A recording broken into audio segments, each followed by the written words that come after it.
basta useless data. So, kung kung wala pa kayong ganon, it's high time na pwede kayong mag-solicit, pwede kayong magpa-donate, pwede kayong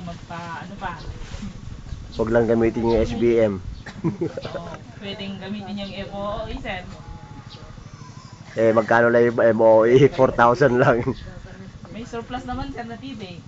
Okay, so yun, dapat meron lahat muna yun para maganda yung takbo ng lesson.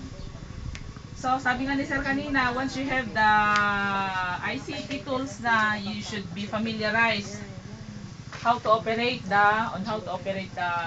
materials. Kasi mamaya, uy, ubing, kasla, isak ide, experience ko. Kasano tayo, ay nag-stop na, ay ay basta na.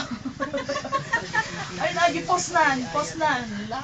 So, dapat pala you should be familiarized on how to operate sa mga pads niya kung alin doon yung stop.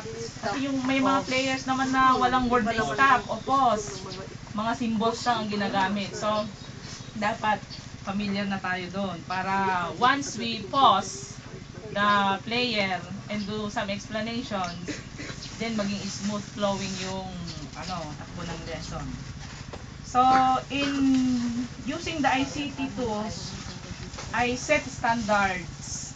Bago ako mag-play, dapat may set yung standards. So, what shall you do if we are doing like this?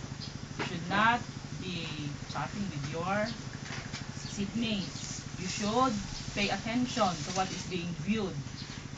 At gustong-gusto naman nila. Talagang gusto nilang manood.